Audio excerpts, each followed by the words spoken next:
안녕하십니까? 오늘도 주님의 은혜로 살아가는 저와 여러분 되시길 소망합니다. 어제 우리는 13장에서 이사야 선지자가 바벨론의 멸망을 예고한 말씀을 보았죠. 바벨론은 유다를 망하게 만든 강국 중의 강국입니다. 이스라엘을 침략한 아수르를 멸망시키고 결국에 유다를 BC 586년에 멸망케 했습니다. 하지만 이렇게 강한 바벨론이라도 결국에 페르시아에 의해서 망하게 되죠. 이사야의 예언은 현실이 되었던 것입니다. 역사 속에서 바벨론은 사라지고 말았죠. 오늘 14장의 시작은 이스라엘의 해방과 회복을 말합니다. 이것은 바벨론의 멸망, 그리고 그에 따르는 자연스러운 결과죠. 그들을 억압하던 존재가 하나님의 심판으로 파괴되었으므로 이스라엘은 자유를 얻은 것입니다. 깨어졌던 언약 관계는 다시 회복됩니다. 1절입니다. 여호와께서 야곱을 긍휼히 여기시며 이스라엘을 다시 택하여 그들의 땅에 두시리니 나그네 된 자가 야곱 족속과 연합하여 그들에게 예속될 것이며. 오늘 우리가 함께 보시는 내용은 이스라엘의 회복과 구원, 그리고 승리 이후에 기록된 바벨론 왕에 대한 노래가 애가 형식으로 나옵니다. 하지만 그 내용은 바벨론 왕을 조롱한다는 것이에요. 사람이 죽으면요, 어떤 애도하는 분위기가 조성됩니다. 하지만 바벨론 왕이 죽자 조문객들은 슬픔에 젖는 것이 아니라 기쁨의 함성을 지릅니다. 그들의 함성 소리를 억압된 자들이 자유를 얻음으로 기뻐하며 부르죠. 압제받던 사람들만 즐거워하는 것이 아니라 자연도 기뻐하며 소리칩니다. 6절부터 8절이 그렇게 나오는데요. 그들이 분내어 여러 민족을 치기를 마지 아니하였고 노하여 열방을 억압하여도 그 억압을 막을 자 없었더니 이제는 온 땅이 조용하고 평온하니 무리가 소리 높여 노래하는도다. 향나무와 레바논의 백향목도 너로 말미암아 기뻐하여 이르기를 내가 넘어져 있은즉 몰려와서 우리를 베어 버릴 자 없다 하는도다. 이 바벨론 왕을 향한 조롱의 내용이 14장입니다. 오늘 특별히 살펴볼 단어는 이 12절의 계명성이라는 단어입니다. 이 단어는 아침의 아들이라는 뜻이에요. 12절은 이렇게 기록하죠.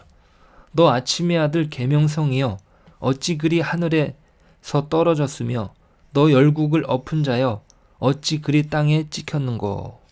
이 계명성이라는 단어는 초대교회 교부들 중에 터툴리안과 오리게는 이 단어를 사탄으로 해석하기도 합니다. 이 계명성이란 단어가 라틴어로 루시퍼입니다. 킹 제임스 성경은 이 단어를 그대로 사용하여 루시퍼라고 기록을 해요. 이 루시퍼라는 단어의 뜻도 발광체라는 의미로서 사탄이라는 의미는 전혀 없습니다. 그럼에도 불구하고 사탄으로 번역한 것은 교회 역사에 크게 오해된 내용이죠. 거기에다가 신라곤이라는 소설에서 존 밀턴은 이 루시퍼를 사단으로 소개하며 이 계명성 사건을 사탄의 몰락으로 더욱 이해하게 되었던 것입니다. 하지만 이사야 14장은 철저하게 역사적 바벨론과 바벨론 왕의 몰락을 그리고 그것을 조롱하는 내용이지 사탄에 관한 내용은 아닙니다.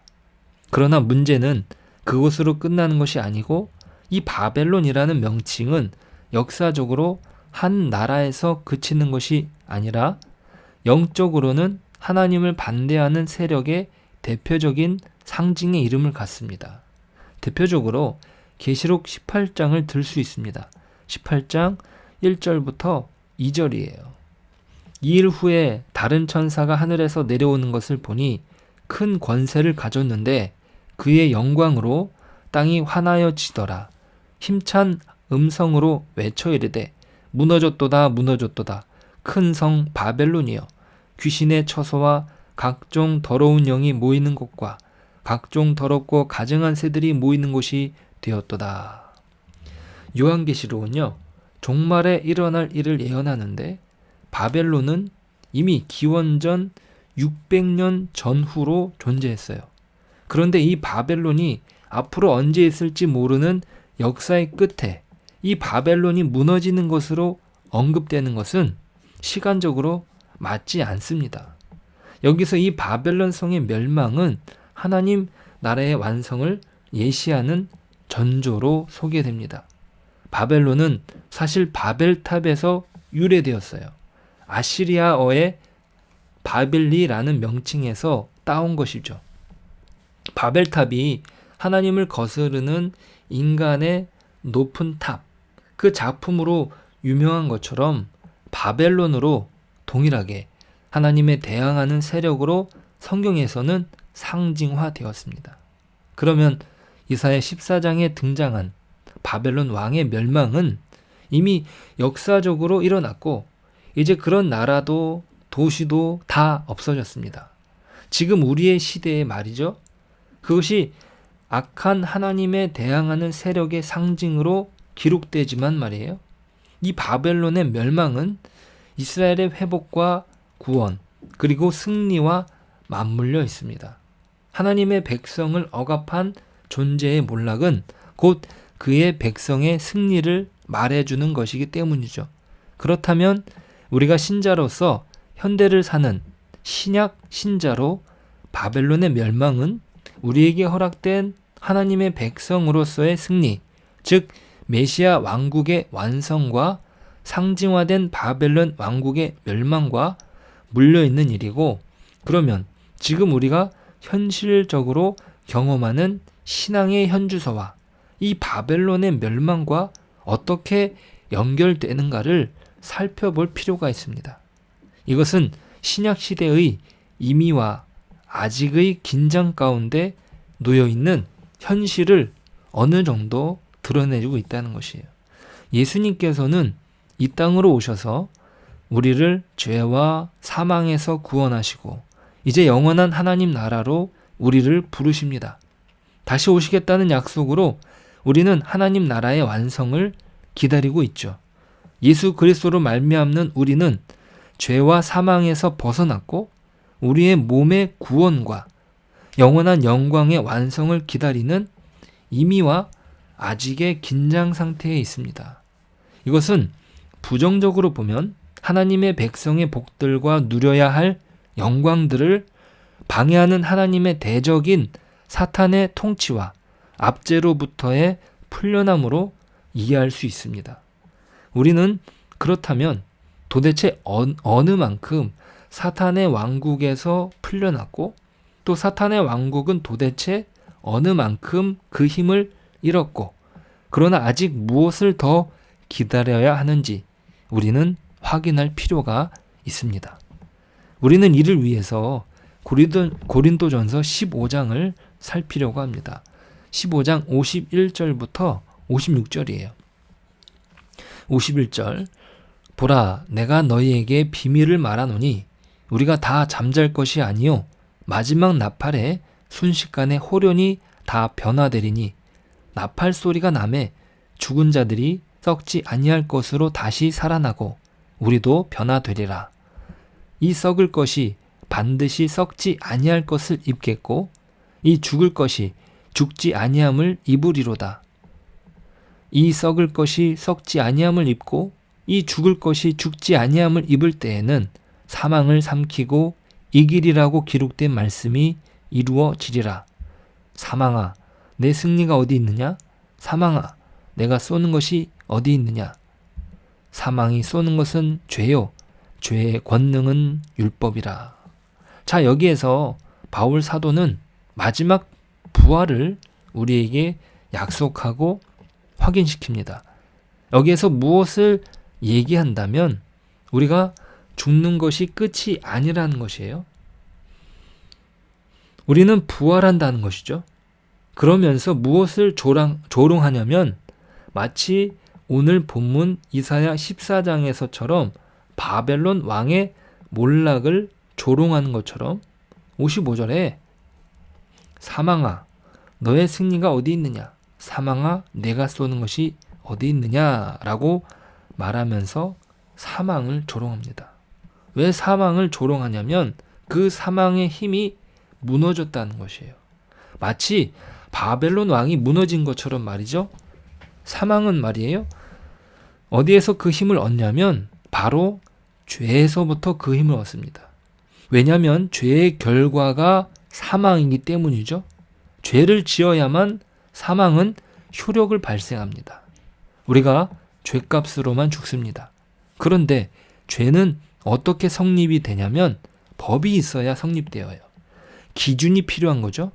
중앙선이 있어야 중앙선 침범이 성립되고 제한 속도가 명시되어야 과속이라는 게 범죄가 됩니다. 여기에서 사망을 조롱할 수 있는 것은 우리가 법 아래 있지 않기 때문이에요. 죄라는 것이 성립될 수 없으니까 사망이 우리에게 힘을 쓸 수 없습니다.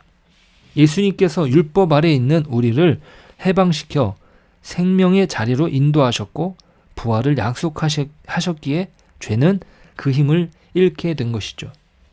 우리는 이제 법 아래 있는 것이 아니라 구원을 얻었습니다. 그리스도께서 우리를 위하여 죽으셨다는 이 말은 무엇을 의미합니까? 우리는 법 아래 있지 않고 생명과 성령의 법, 즉 은혜 안에 있다는 말이에요. 그것이 바로 복음입니다. 그 생명과 성령의 법 아래 이전의 죄의 그늘이 아니라 은혜의 그늘 아래 우리는 새로워진 것입니다. 그래서 오늘 바벨론 왕에게 불려지는 이 조롱의 노래를 우리도 부를 수 있습니다. 고린도 전서의 말을 빌린다면 사망아 너의 승리가 어디 있느냐, 사망아 내가 쏘는 것이 어디 있느냐, 이렇게 말할 수 있는 것이죠. 자, 우리 요한일서 4장을 한번 가보겠습니다. 요한일서 4장 15절부터 18절이에요. 누구든지 예수를 하나님의 아들이라 시인하면 하나님이 그의 안에 거하시고 그도 하나님 안에 거하느니라. 하나님이 우리를 사랑하시는 사랑을 우리가 알고 믿었노니 하나님은 사랑이시라. 사랑 안에 거하는 자는 하나님 안에 거하고 하나님도 그의 안에 거하시느니라.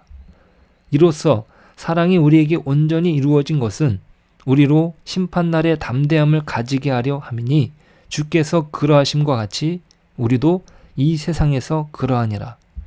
사랑 안에 두려움이 없고 온전한 사랑이 두려움을 내쫓나니 두려움에는 형벌이 있음이라.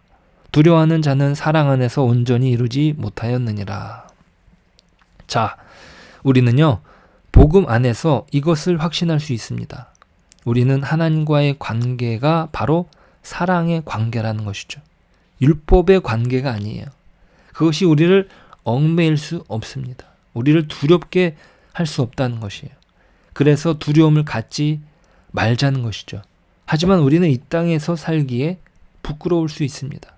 부끄러운 것과 두려운 것은 달라요. 사랑이라는 이름으로 우리가 방자하거나 게을러도 좋다는 것이 아니죠. 오히려 사랑은 법보다 많은 것을 요구합니다. 그것은 형벌의 문제가 아니에요. 지키면 살고 못 지키면 죽는 문제가 아니죠. 그것은 사랑의 관계입니다. 그것은 감사와 기쁨과 존경과 반응에서의 열심이지 율법적인 차원에서의 개념이 아닙니다. 그러니까 우리가 가지는 신앙상의 문제는 두려움의 문제가 아니고 부끄러움의 문제입니다. 우리가 우리의 신앙을 실패한다고 하나님이 우리를 버리시지 않을 것이에요. 우리가 우리 스스로에게 실망한다 해도 하나님은 포기하시지 않습니다. 우리를 포기하지 않는 증거를 바로 그리스도를 통하여 보여주시지 않았습니까? 우리가 법적인 차원에서 하나님의 관계를 찾는 것이 아니라 사랑의 차원에서 그분의 사랑에 나를 맡기면서 두려움이 아니라 하나님께서 주신 신자의 특권과 영광을 누리면서 우리에게 맡겨진 책임을 감당해 가는 것이 필요합니다. 우리를 넘어뜨리려는 바벨론과 같은 대적은 이미 그리스도께서 승리하셨고 우리는 그들을 조롱할 수 있습니다. 하나님의 자녀로서 지혜롭게 우리에게 맡겨진 책임을 오늘도 감당하고 우리에게 허락된 구원의 빛을 바라는 저와 여러분 되시길 축복합니다. 기도하겠습니다. 하나님, 감사합니다. 우리를 하나님의 자녀로 삼으시고 하나님께서 그리스도를 통해서 이루신 그 승리를 베풀어 주신 것 감사합니다. 사망아, 내 쏘는 것이 어디 있느냐? 그 사망을 조롱하는 것처럼 우리가 그 사망의 두려움에 떨지 않게 하여 주옵소서. 하나님께서 우리를 사랑으로 부르신 그 은혜 안에서 힘있게 살아가게 하시고 하나님께서 우리를 자녀로 부르신 그 은혜로 말미암아 오늘 하루도 승리할 수 있도록, 오늘 하루도 우리가 마땅히 하나님께 감사하며 나아갈 수 있도록 도와 주옵소서. 그리하여 우리가 마땅히 감당해야 될 신자로서의 책임을, 또 하나님께서 주신 그 은혜의 영광을 이 땅 가운데 드러내는 복된 삶을 살 수 있도록 인도하여 주옵소서. 예수님의 이름으로 기도드립니다. 아멘.